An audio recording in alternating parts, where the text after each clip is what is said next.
Budget में सरकार ने रूफटॉप सोलर की बहुत बड़ी योजना का ऐलान किया है। सौर ऊर्जा श्योर है, प्योर है और सिक्योर है। पर क्या सही में है? Today we will discuss the power sector, its rising demand. How is this demand being met through renewable sources like solar and wind or some other sources? And lastly, what are the main stocks that you can invest in for high profits, especially in this high demand sector? The CEA, Central Electricity Authority, predicted the peak power demand of 230 gigawatts, which they now had to change to 260 gigawatts for 2024. The demand for power has been rising constantly over the years, even in winters. Just 3 years ago in 2021, the demand was at 166 gigawatts, which increased to 215 in 2022, then 240 in 23, and now set to break even the record high of 260 gigawatts. Now, what are the reasons behind this surge? Increasing global warming and rising climate change resulted into hotter and longer summers and colder winters, which led to more power consumption. Other reasons are urbanization and overpopulation, जो India में already बहुत बढ़ रहा है. Along with this, every summer there's a huge surge in demand for power due to the heat wave.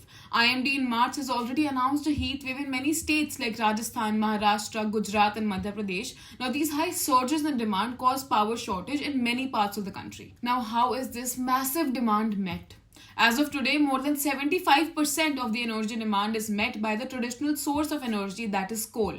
11% from renewable energy, 6% from hydrogen, 3% from nuclear and 2% from other sources. Now why is renewable energy contributing only 11% to this mix? See, solar and wind power are definitely on a rise, but utilizing these renewable sources takes a lot of time and money. So to meet the immediate demand, India has to rely on the more traditional sources like coal power plants. This is not ideal for the environment, but it's a necessary evil to meet the rising demand. So it is clear that coal will remain the main source, at least in the coming years. And by the way, Modi government ने recently a guarantee भी दी है that coal imports will stop by this financial year, which means India is now also all set to become self-sufficient in coal production. All of this will clearly benefit the stocks of this sector.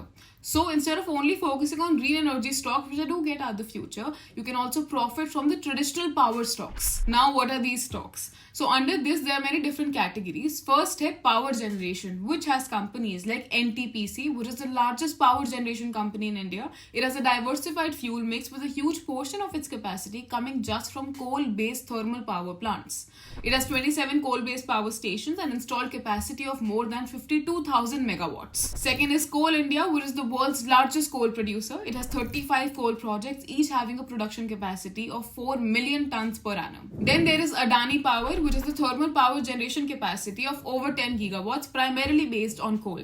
They recently acquired Lanco Amarkantak in Chhattisgarh, which is a 1.92 gigawatt coal-fired power plant. Then CESC, which is Calcutta Electric Supply Corporation, that owns and operates 4 thermal power plants generating a total of 1225 megawatts of power. Now, if you want to invest in stocks that are huge players in thermal power generation but also focusing aggressively on renewable energy, then you can go with these. First is Tata Power, a leading Indian power company with a diversified portfolio of power generation sources including thermal, hydro, solar and wind. It has generation capacity of more than 14,000 megawatts, of which 39% comes from renewable energy sources. Then JSW Energy, which currently generates a total of 6,600 megawatts of power, out of which more than 3,000 is of thermal power, 1,391 in hydropower, 1,461 in wind and 667 in solar power generation. Then the next subsector is of transmission and distribution of power, in which there are stocks like Power Grid, Tata Power and Torrent Power. Then there is power financing, जिसमें there are stocks like REC and PFC, which have given amazing results and returns this year. I really hope this helps. Video on the next top sector and stocks will be out the coming Thursday, so make sure to subscribe.